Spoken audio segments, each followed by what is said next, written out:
Assalamualaikum warahmatullahi wabarakatuh. Salam sejahtera bagi kita semua, selamat pagi.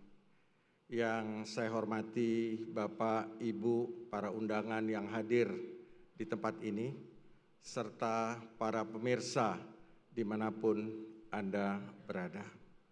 Pertama-tama marilah kita panjatkan puji syukur kehadirat Allah Subhanahu wa Ta'ala, Tuhan yang Maha Esa, karena pada hari ini kita semua bisa berkumpul di tempat ini. Insya Allah mudah-mudahan kita semua dalam keadaan sehat walafiat tanpa kurangan satu apapun.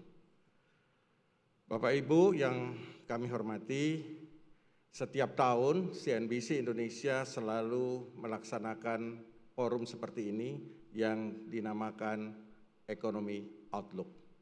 Ya, tahun ini tentu tahun yang tidak mudah ya untuk kita semua, ya tentu ini menjadi hal yang perlu menjadi perhatian kita semua.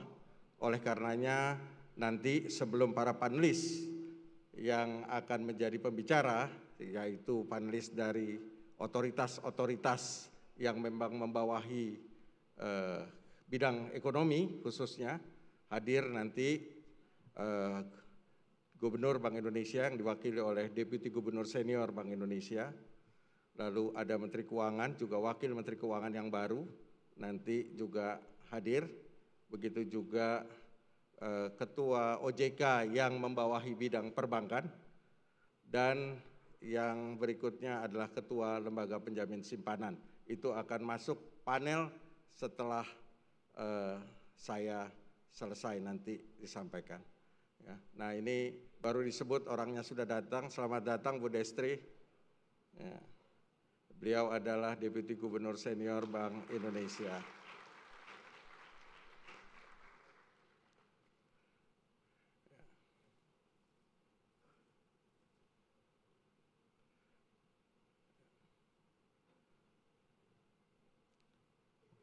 Ya, silakan Bu Destri. Jadi Bapak Ibu sekalian, sambil menunggu tamu-tamu yang akan menjadi panelis pada hari ini, saya akan sedikit sharing kepada Bapak Ibu sekalian terkait dengan perkembangan yang terjadi khususnya dalam situasi sekarang ini, khususnya adalah perkembangan di dalam era global ini. Tolong slide-nya.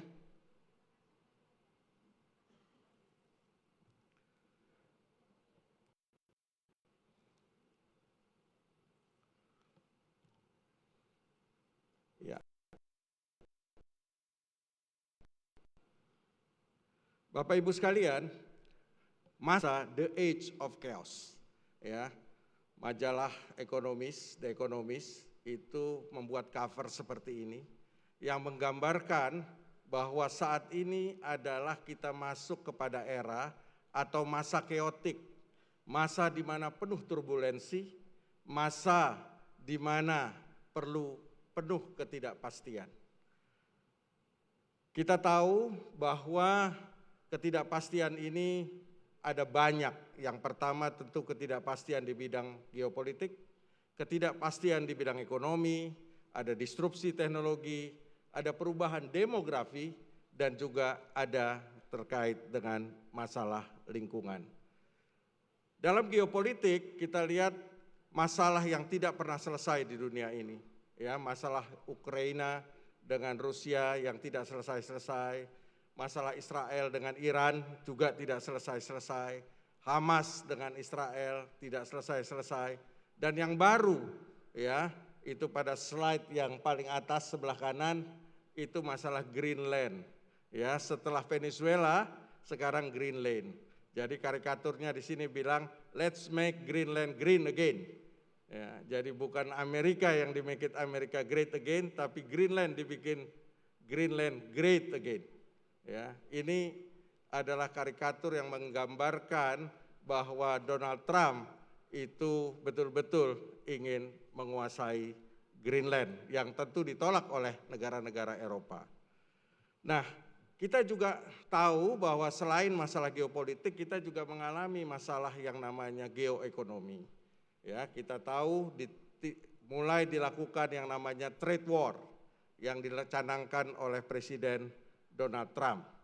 Nah, Bapak Ibu sekalian, saya ingin sharing sedikit ya.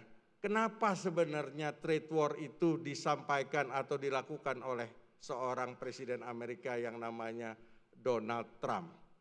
Ya. Bapak Ibu sekalian, kalau Bapak Ibu lihat slide ini menggambarkan bahwa ternyata Amerika mengalami pertumbuhan yang jauh kalah cepat dibandingkan Cina dalam hal perdagangan. Kita lihat ini angkanya, di Amerika Serikat perdagangan dunia itu tahun 2000 sudah mencapai 2 triliun US dollar, sementara Cina baru 474 billion US dollar. Tapi tahun 2024 Amerika naik menjadi 5,3 triliun atau 167%, tapi Cina menjadi 6,2 triliun US dollar, naiknya 1.200%. Begitu juga trade terhadap Indonesia, Bapak Ibu sekalian. Ya, tahun 2000 itu Amerika itu 12,7 naik ke 38,2 billion. Terhadap Indonesia naik 2 kali lipat.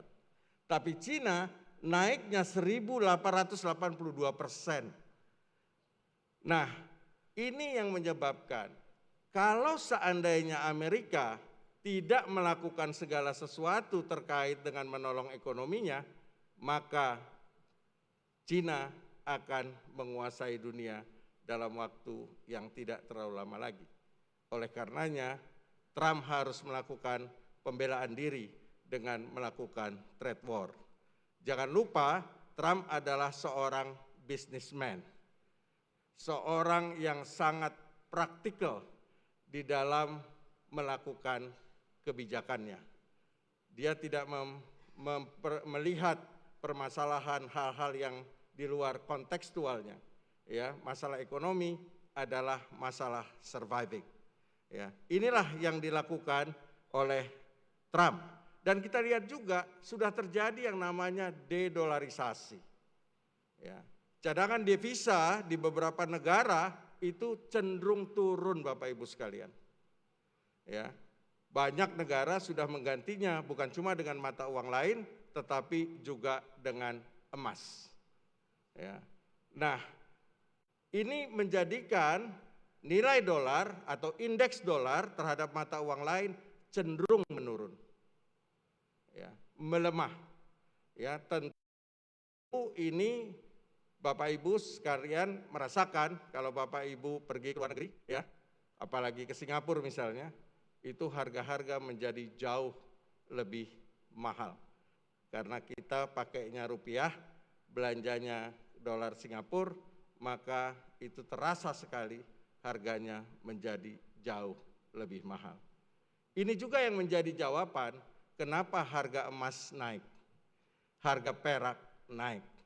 Karena dolar yang tadinya safe haven, ya, tempat orang paling aman untuk menyimpan uang atau menyimpan kekayaannya, itu merasa sangat, ya, khawatir terhadap perkembangan dolar ke depan. Nah, Bapak Ibu sekalian, ini menjawab kenapa emas itu naik dengan sangat signifikan.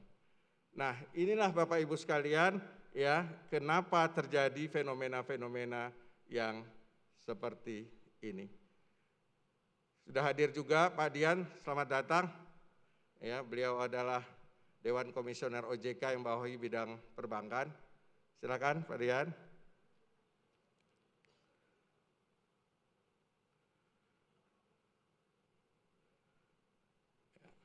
Nah, yang ketiga, tantangan kita yang ketiga adalah tentang disruption technology.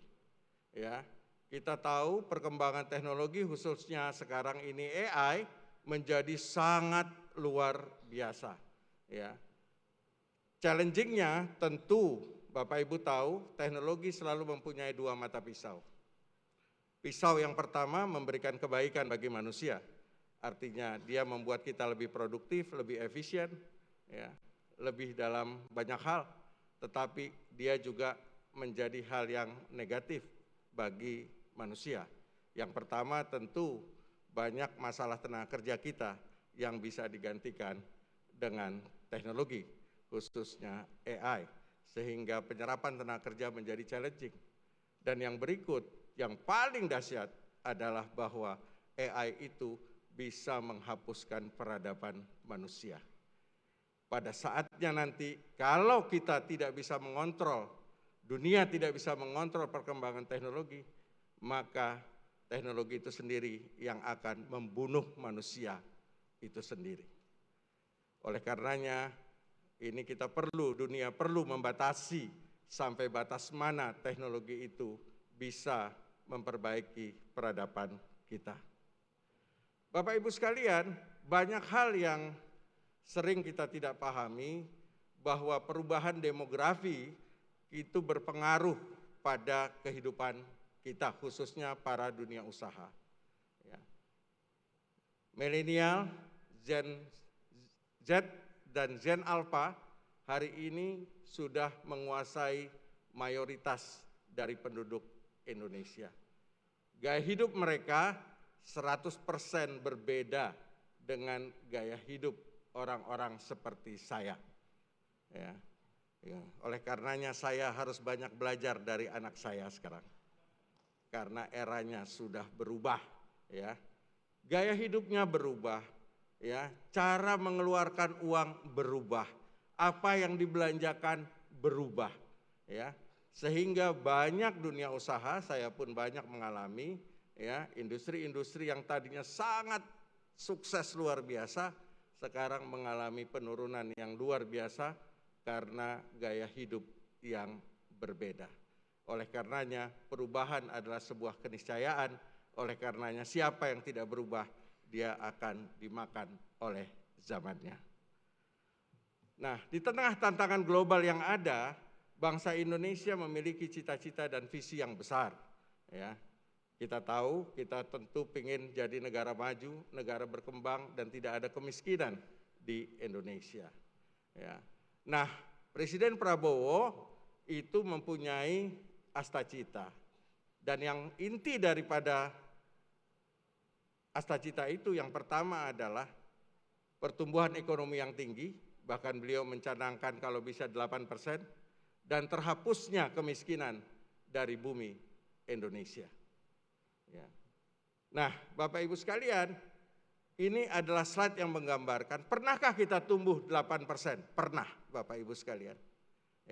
Di slide ini menjabarkan tahun 1995 kita tumbuh 8,22%. Ini zamannya Pak Harto. Kita lihat tentu berapa pertumbuhan konsumsi rumah tangganya. Itu 12,58. Sementara sekarang kita hanya 4,98. Investasinya tumbuh 13,99%, sementara sekarang hanya 5,09%. Belanja pemerintahnya dulu kecil, hanya 1,34%, tapi sekarang jauh lebih besar, 2,9%. Nah, Bapak Ibu sekalian, ini adalah sekedar contoh bahwa kalau orang bertanya, bisakah kita tumbuh 8%? Saya katakan bisa, cuma caranya yang harus dilakukan untuk kita bisa tumbuh 8%. Nah, kita tahu mayoritas daripada penduduk kita masih di sektor awal, yaitu sektor primer, sektor pertanian. Sektor pertanian baik Bapak Ibu sekalian, tapi sektor pertanian hanya menunjang produktivitas setengah dari jumlah tenaga kerja kita. Jadi tenaga kerja kita itu menyerap 28% tahun 2025, outputnya terhadap GDP hanya 13,1%. Apa dia move ke sektor industri, maka terbalik Bapak Ibu sekalian. Jadi 2 kali lipat. Artinya apa? Dari pertanian ke sektor industri ada added value 4 kali lipat. Sementara masuk lagi ke sektor jasa, itu tumbuhnya itu bisa 4 kali lipat. Jadi dari pertanian ke sektor jasa itu sekitar 7-8 kali lipat. Nah, untuk ini kita perlu melakukan namanya transformasi, ya, itu dengan bantuan inovasi dan teknologi. Berkembang dari sektor pertanian menuju industri, menuju knowledge based economy, dan menuju science based of economy. Nah, yang terakhir yang kita hadapi saat ini adalah masalah lingkungan. Kita tahu climate change ini adalah sebuah keniscayaan Bapak Ibu sekalian. Ya, kita menghadapi curah hujan pada saat La Nina itu luar biasa, ya, tidak berhenti-berhenti, curah hujannya juga luar biasa. Pada saat musim kemarau, ya, itu keringnya luar biasa. Nah, inilah menjadi masalah kita. Nah, apa yang harus kita lakukan Bapak Ibu sekalian? Prinsipnya adalah kita menjaga keseimbangan antara pragmatisme dan idealisme. Seperti yin dan yang dalam filosofi Cina, seperti hablum minallah, hablum minannas dalam agama Islam, seperti salib, ya, dalam agama Kristen. Ya, keseimbangan antara hubungan kita dengan manusia dan alam dan juga dengan Tuhannya. Pragmatisme itu bicara tentang keuntungan, faedah, manfaat. Idealisme bicara tentang kepentingan masyarakat, bangsa, dan negara. Pragmatisme itu selalu berbicara mementingkan hasil akhir, keuntungan, kepentingan pribadi, jangka pendek, hubungan sesama manusia. Sementara idealisme bicara tentang proses, kemanfaatan, kepentingan masyarakat, bangsa, dan negara, jangka panjang, hubungan manusia dengan Tuhannya. Keseimbangan ini, ya, harusnya menjadi filosofi dalam semua aktivitas kita. Apabila aktivitas kita berbisnis, mengelola pemerintahan, bernegara, ya, mengedepankan azas keseimbangan ini, maka tidak akan pernah terjadi hal yang terjadi di Sumatera beberapa bulan yang lalu.